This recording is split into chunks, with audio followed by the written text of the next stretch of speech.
Well, I think the first answer is gently.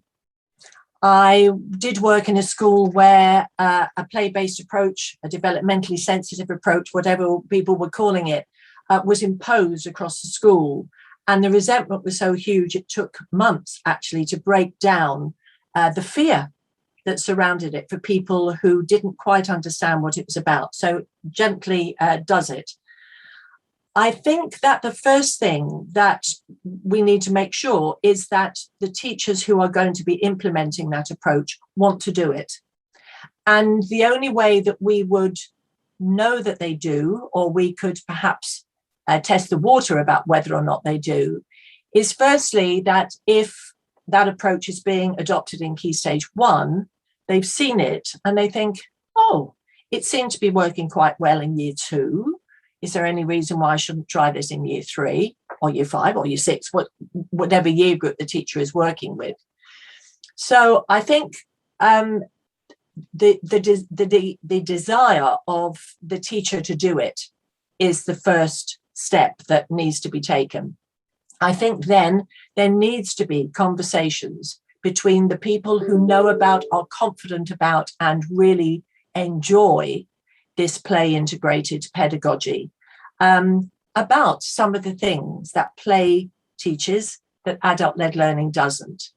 So a teacher unfamiliar with play will begin to see just the weight that's behind it, that it's not trivial and just fun, although fun matters, but there's a weight behind it, a research body behind it, that shows that it will teach and introduce children to things that the adult-led agenda won't.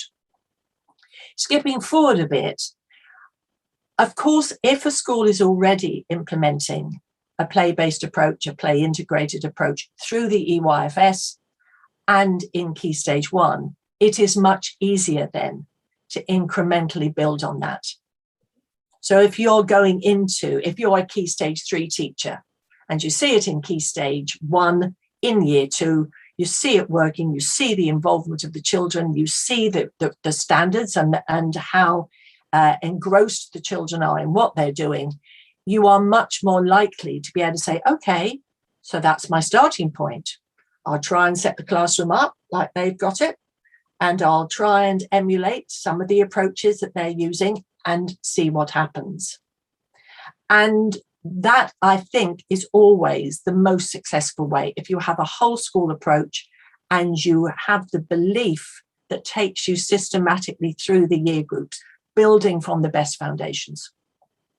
However, I have been in schools where Key Stage 1 are developing, but not there yet, and where a Year 4 teacher has moved up from the EYFS and thinks, oh, come on, I don't want all of this sitting at desks and the formal learning. I think I'm missing out on knowing my children very well, and the children are missing out and they don't seem to be enjoying their learning as much. I can implement what I've learned from the EYFS into this Year 4 classroom, and I can have, as much as is possible, a free flow between the adult-led agenda and the child-led agenda.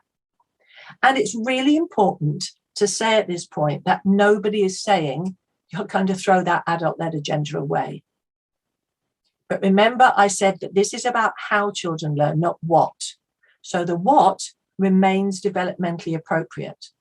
No one is saying that that Key Stage 2 curriculum will be ignored or that it won't have the privilege that it needs. But it's how children are learning it in those playful ways, and how that play or child-led agenda can be integrated within it to strengthen the whole learning child and not just the one part of it. One of the things that I've learned through being involved with a lot of schools moving into Key Stage 2 is that unlike the EYFS and Key Stage 1, you don't need to dive in, hook, line and sinker straight away. So I think for young children who think that everything they're doing is about learning and where everything needs to be integrated from the beginning, the play, the adult-led learning, the indoors, the outdoors. All of that will only make sense to young children if it's happening all the time, every day. In Key Stage 2, because children are that much older, they've learned to deal with compartmentalization a bit better. You can introduce it more incrementally. So there was a school I knew that just said, well, we like the idea, but we're worried about losing control. So what we're going to do, we like the idea enough. On a Wednesday afternoon, we're going to say to the children, right, the learning is yours. You can choose a topic. You can investigate it how you want. We'll give you as much support and as many resources as we can. And the only condition we're going to lay on that is that at the end of the term, you're going to present whatever it is that you've discovered to the rest of the class in whatever way you choose.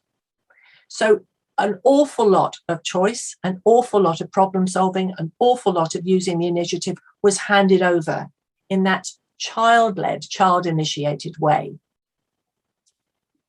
And then after having put their toe in the water, usually teachers will say, oh, okay, actually, you know, the children were more engaged in their learning than they often are. The behavior improved because they really wanted to do this.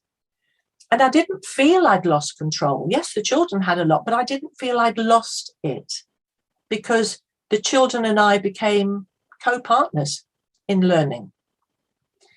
So that was one strategy. Another was that within the topic that the teacher had already chosen, she said to different groups, it's up to you to choose which aspect of this you would like to follow. So that's a little even more just holding on to the control. This is my topic, but you choose. And then at the end of a given period of time, you will tell the rest of the class about the bit that you investigated. So we don't all do all the same thing. We're going to teach each other. And so you can see there are a number of different ways into this, holding on to more or less of the control. And if once the children show you what they can do, show you the levels of their engagement, it can very often give people the courage and the confidence to go on and say, oh, okay, well, maybe we'll do this a couple of afternoons a week, or maybe whatever. But the speed of the change and the speed of introducing the different facets of this approach lies in the hands of the teacher. Well, thank you, Julie. I mean, I hope that those of you who are perhaps in Key Stage 2 who might be leading on this in Key Stage 2, I hope that's quite reassuring that if you were trying to picture how this might look, there may well be already a lot of that kind of teaching perhaps already happening in your Key Stage 2. I've taught in primaries where there was extraordinary amount of playful teaching, but the Year 6 teachers say didn't even recognize that's what they were doing. They were just naturally being creative, being playful themselves and thinking of how they might best engage the children. So would you say, Julie, that perhaps a good start might be to look at how your adult-led teaching might be more playful in Key Stage 2? I think that that's another strategy, Kim. I think there are as many strategies probably as there are teachers. And that's why I start with, what is the teacher feeling about this? What's the teacher feeling about this? How much control are they prepared possibly to hand over? And where is their comfortable starting point? So I think you're absolutely right. If the whole notion of a child-led agenda, even for an afternoon, feels too fearful, then starting with your adult-led agenda and saying, does it have to be round a table? Does it have to be whole class teaching? Does it have just always questioning, is this the best way? And is it the best way for all children?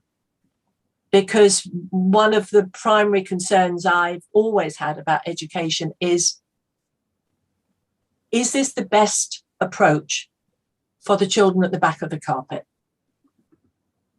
You know, the ones at the front will learn however you throw it at them.